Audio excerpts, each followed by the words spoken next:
Okay, well, good morning. Thank you for being attentive, friends and listeners. And what I wanted to propose with this topic is popularization and promotion of science.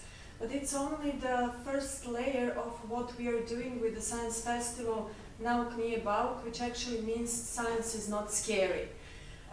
7 years ago, one student came into the chemistry teacher's room and said, why shouldn't we change the school celebration day and make each classroom each story?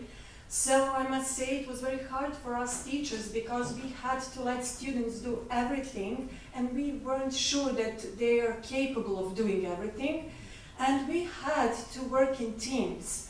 So after 2 months, we had succeeded to bring about 3,000 people from the community into our school.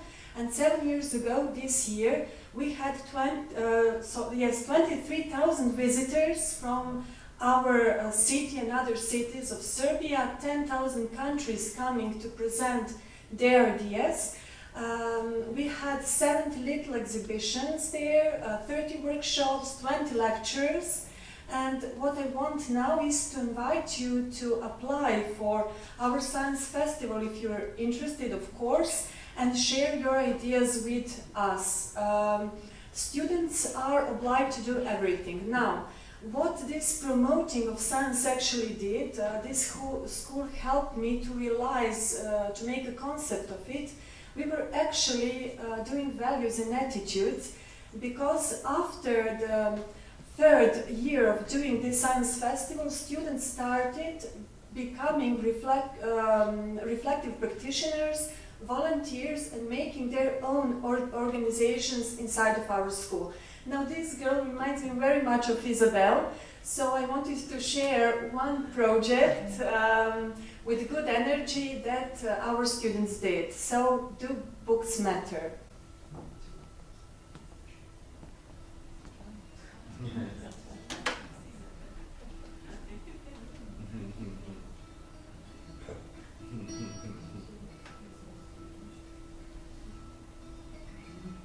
I want a boy who reads. Someone who has let great sentences teaching things about life. He's the type who is creative in an eloquent and sophisticated way, because he has learned exactly how to be from the stories of great writers. I know it's hard to find someone who will choose to lose himself in a world built up by written words, rather than wasting his emotions leaning at some bar. A boy who knows what joy can come out of risking everything just to be with the person you desire.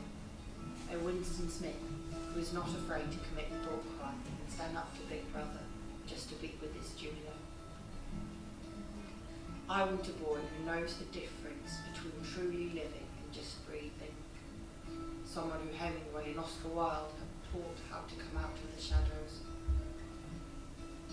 With a boy like that, I wouldn't mind if he didn't answer my phone calls, because he would probably be so lost in some poetry book, not noticing anything else, and with every verse tying a knot of unfamiliar feelings to his heart.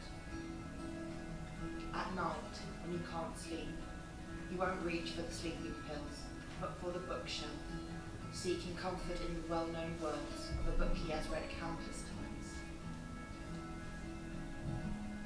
A boy looks at me with the same amazement that Dorian Gray looks at his own reflection. A boy whose fingers have swept over thousands of pages, filled with immense joy, love, heartbreak and pain, because he has at some point experienced every shade of one emotion, while his eyes hungrily devoured every letter. He would be a boy who would see every unhappy and unfinished love story in me, and do everything in his power to give us a happy ending. I want a boy who will make our moments matter.